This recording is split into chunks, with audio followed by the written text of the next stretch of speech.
Chapter 10. Astral Religious Experiences.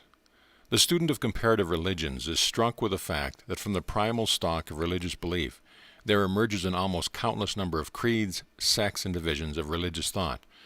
From the very primitive superstitions of the simple races to the most advanced conception of the cultured people, there runs a uniting thread of fundamental belief in something which is above the phenomenal universe, and which is the causal cause of the universe.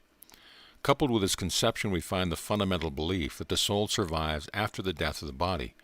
But this conception also is variously interpreted by the different religious authorities and sects.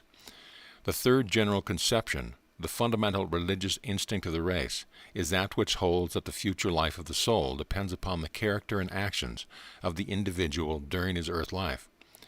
It is a long journey from some of the most primitive interpretations of these three fundamental principles of religious belief to that higher conception of the advanced occultist, which has been stated by the gifted author as follows.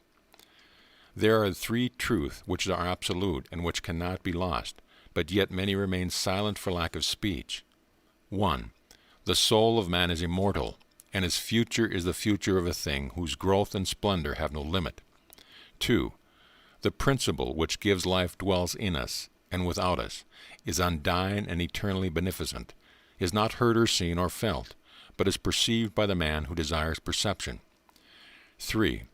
Each man is his own absolute lawgiver, the dispenser of glory or gloom to himself, the decreer of his life, his reward, his punishment. These truths, which are as great as his life himself, are as simple as the simplest mind of man. Feed the hungry with them. Yet each of the conceptions and all the varying degrees which appear before them are alike the result of man's intuitive perception of that something, the immortality of the soul and the law of karma. The difference between the varying forms of religious thought is simply the difference between the conception of truth formed by the minds of various religious leaders or teachers and their followers. All creeds and religious dogmas are man-made, as the enemies of revealed religion maintain. But these good folks miss the other half of the truth, i.e., that underlying the man-made creeds and dogmas eternally exists the intuitive perception of a race regarding the existence of truth. The mind may not be able to correctly interpret the intuitive perception, but it finds itself positively impressed by the fact that truth does exist. Man has made a god of nearly everything in the material world, and has fallen down and worshipped his own creation. This because of his limited power of interpretation. But in worshipping the stick or stone, the graven image, or the anthropomorphic deities, he is unconsciously and in reality worshipping that something which was the cause of the religious intuition within his soul. And as one of the Hindu Vedas beautifully states it, the Supreme One accepts all such worship when honestly given as intended for itself. Truth is but one, although men call it by many names, says the old yogi sage of centuries past. Each man creates for himself and holds to the particular form of religious faith which is best suited for the requirements of a soul at any particular period of its evolution. When he is ready for a higher conception, he sheds and discards the old belief and eagerly embraces a new one. The world has witnessed many instances of this evolution of religious thought, and indeed, it is really going through an important one at this particular time. The path of the race is strewn with broken and discarded idols, material and mental, which were once precious to millions of worshippers. And as the race advances, many more idols will be overthrown and left crumbling on the path of time. But each idol had its own appropriate place in the general history of the evolution of the religious thought of the race.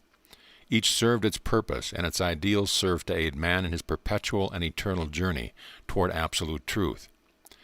In view of the above stated facts, would we not naturally expect to find in a rational and equitable adjustment of conditions on the other side some provisions made for the sincere religious faith and belief of the race, differing from each other as these faith and beliefs may be? Imagine the spiritual anguish of a disembodied soul were it to see the cherished beliefs of an earnest life and the traditions of many generations of ancestors swept away as by a flood. And this particularly in view of the fact that the soul would not be sufficiently advanced to understand or accept the higher forms of religious truth, but would be merely asked to accept either something which it could not understand, or else which was repugnant to it by reason of its past training and experience. Such would be cruelty to the disembodied soul as much as if the same were attempted during its earthly life. There is a native belief among many persons which would imply that the disembodied soul is magically and instantaneously transformed from ignorance into absolute knowledge upon passing over to the other side. This is a childlike belief and has no basis in fact. There is really but very little difference in the general intelligence or spiritual attainment of the soul before or after death. Soul progress is gradual, or in or out of the body. The disembodied soul is practically the same in general intelligence and understanding, in and out of the body. In and out of the body are but successive phases of its continuous life, succeeding each other like day and night, summer and winter. Therefore, what is true of a particular soul's feelings and emotion in earth life is almost equally true of the same thing in the life of the astral. We mention this that you may better understand that to which we have been leading up to in the previous pages of this chapter. Accordingly, what we might naturally expect to find, according to reason and in equity, regarding the religious experience of the disembodied soul, is so in fact. That is to say, in the astral plane, each soul finds itself surrounded by a religious environment in accordance with the best of the beliefs entertained by it in its earth life. It will not only find the particular heavens or hells which it expected to find, but it will also find itself in contact with other souls of a similar belief, and with the prophets and sages and founders of its own religion. But this environment will be of a nature of a mirage, for it is a product of human thought and has no counterpart in the absolute facts of nature. The thought forms of a particular form of religious thought gather great strength on the astral plane, and endure with all the appearance and permanent reality to the perception and understanding of the believer and devotee, although entirely invisible to those of a different faith. The presence of prophets and founders remain with the environment, though the souls of these individuals have long since passed on to the other planes of life. The astral plane is a realm of ideals, and each soul finds its ideal thereby realized. The good Christian finds a manifestation of the best in his own creed and belief, and rests fully assured that he has had the true faith and has reaped the reward he expected. But the same is true of the good Brahmin, or the good Mohammedan, or the good Confucian. Moreover, each particular sect or division of religious belief finds a corroboration of its own belief on the astral plane. But there is no warring of sects or religion. Each soul finds its own, and is oblivious of the rest. But note this apparent exception.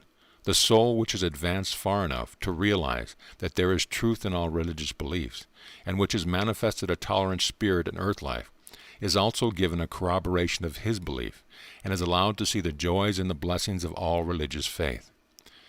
It must be remembered, however, that these astral representations of the various religious faiths and beliefs comprise only the best of each particular form of belief. In short, the soul witnesses the highest conception and ideal of which it is capable regarding its favorite religion.